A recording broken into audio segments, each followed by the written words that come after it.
अगर कहीं चोट लग जाए तो इसकी सिक्योरिटी सिस्टम में व्यवस्था है कि तुरंत रक्त प्रवाह को रोकना है और उसके लिए सिस्टम बना हुआ है, रक्त प्रवाह तुरंत रुक जाता है। अगर किसी प्रकार का इन्फेक्शन अगर वहां से प्रविष्ट होता है तो सफेद रक्त कणिकाएं जो हमारे रक्त में हैं उनको तुरंत संकेत मिल जाता है, वो दौड़ करके आती हैं और अपनी रोग प्रतिरोधक शक्ति के द्वारा उस इन्फेक्शन का प्रतिरक्षण करके उसकी सुरक्षा करती हैं। ये जो पीप वगैरह होती है ये वही मृत रक्त कणिकाएं ही हैं।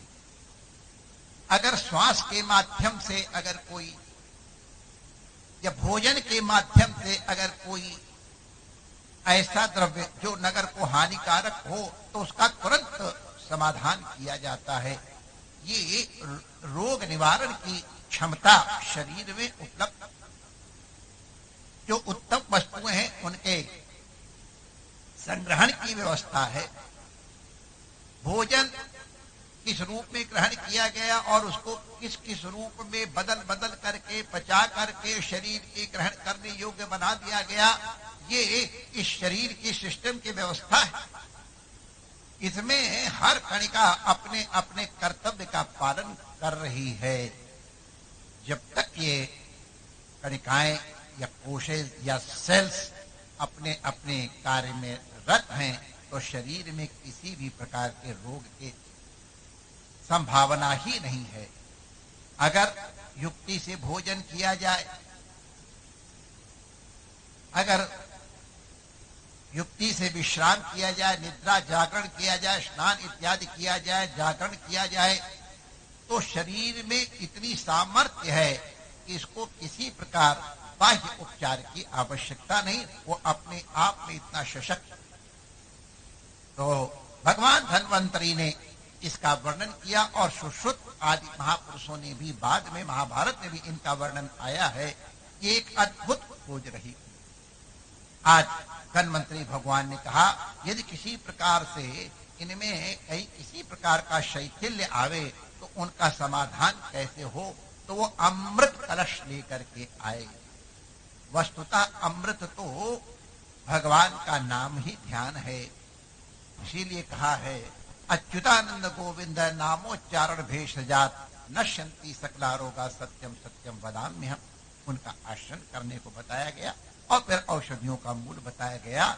उन्होंने स्वयं अपनी महिमा से किस नक्षत्र में, किस दिवस, किस ऋतु में, किस काल में कौन सी औषधि का किस प्रकार से संचयन किया जाए कि उसका पूरा पूरा लाभ प्राप्त हो, उसका अनुपान क्या हो, इन सब की व्याख्या है। तो भगवान धन्वंतरी का हमारे इस जीवन में बहुत बड़ा योगदान है, हम उनको भी प्रणाम करते। आज के दिन नरक चतुर्दशी भी है। आज के दिन नरकासुर का कल्याण करके भगवान श्री कृष्ण ने 16,108 या 16,000 उन कन्याओं का स्वीकार किया था, पाणी ग्रहण किया था, जिनको संभवतः समाज में कोई स्थान न मिलता। तो इस नरकासुर की विजय के कारण ही दक्षिण भारत में दीपावली मनाई जाती है। आज के दिन यमराज के लिए एक 4 दीपकों वाला, जिसमें 4 बत्तियां लगी हैं, 4 बत्तियों वाला दीपक अवश्य जलाना चाहिए। जी यमराज ने अपने दूतों से पूछा, तुम लोग जाते हो, इतने जीवों को लेकर के आते हो, कभी तुम्हें पीड़ा तो नहीं हुई?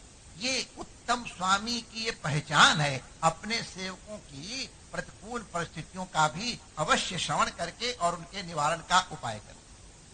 तब यमदूतों ने कहा, प्रभु वैसे तो हम ऐसा कार्य करते करते हमारे हृदय पत्थर के हो गए, लेकिन एक राजा के एक ही पुत्र था और उसका बहुत सर्वगुण संपन्न, उसके अभी विवाह के 4 ही दिन हुए थे, अभी विवाह के उत्तर कर्म चल ही रहे थे, उत्सव चल रहा था और पूरा आनंद, पूरे राज्य में आनंद हो रहा था, परिवार आनंद मग्न हो रहा था।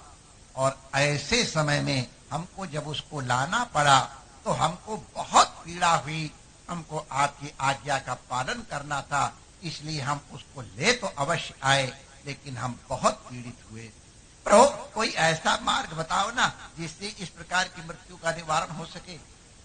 यमराज ने कहा, अच्छी बात है, ये कार्तिक कृष्णा चतुर्दशी के दिन जो हमारे लिए दीपक प्रज्वलित करेगा 4 बत्तियों वाला, तो उसको इस प्रकार की अनुभव नहीं होंगे।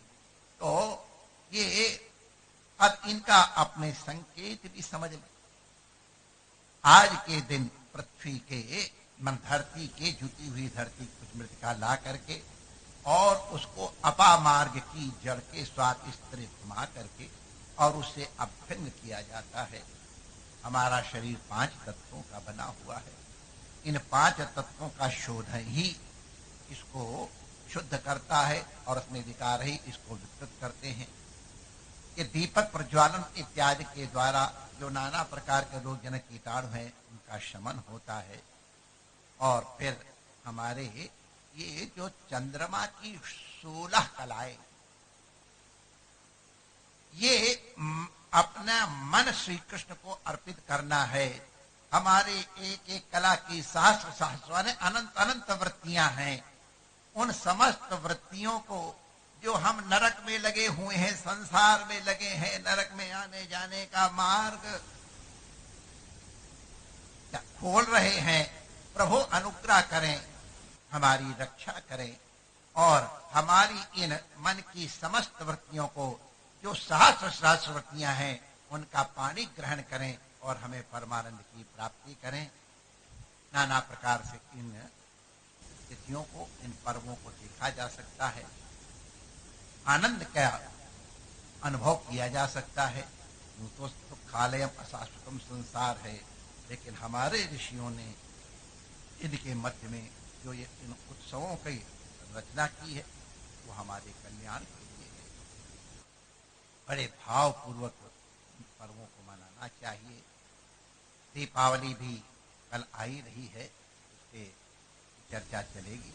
तो समस्त आप जो विज्ञान के माध्यम से हमको दर्शन दे रहे हैं, हमसे मिल रहे हैं, उन सबको यहाँ जितने उपस्थित हैं यथा योग्य जो जैसे हैं सबको वंदन करते हैं, अभिनंदन करते हैं।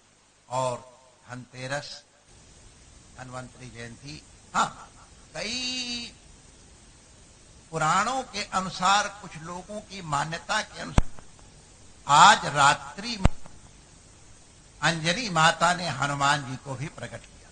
देखो, हमारा किसी प्रकार का एक कोई मत प्रकट करने का तात्पर्य नहीं है। हनुमान जयंती नवरात्रों के बाद भी मनाई जाती है, समय भी, और आज भी कुछ लोग मनाते हैं, और ठीक है, रोज ही मनाना चाहिए। और हमको किसी ने बताया था कि आज ही के दिन सीता माता ने, जब हनुमान जी ने कोई रत्न स्वीकार नहीं किया था, जो कुछ में राम नाम नहीं है, बड़ा सुंदर कल्पना है। जो सांसारिक जो उपलब्धियां हैं, भोग वासनाएं हैं, उनमें राम कहाँ है? इसलिए हनुमान जी को त्याग दिया। तब सीता माता ने, ऐसा हमको संतों ने बताया, अपना सिंदूर दिया था, प्रसाद लो, ये तुम प्रसाद लो, इसमें राम की महिमा अंकित है और मैं राम की समर्पिता हूँ, ये प्रसाद है। तो अंजनी नंदन ने उसको धारण किया। उसके लिए भी आज की तिथि कई महापुरुष कहते हैं। तो नाना प्रकार से इस तिथि का महत्व है। आप उनको किसी रूप में दर्शन करके अपने को उत्सव, अपने को ऊपर उठाएं और परमात्मा के साथ एक अनुभूति करें। पुनश्च धन त्रयोदशी की, धन्वंतरी त्रयोदशी की, नरक चतुर्दशी की, हनुमान जयंती की भी, दीपावली, अन्नकूट और भैया तीज की, लाभ पंचमी की मंगल कामनाएं। कुछ लोग आज उसके बाद नववर्ष भी मानते हैं, उनको भी नववर्ष की मंगल कामनाएं हैं।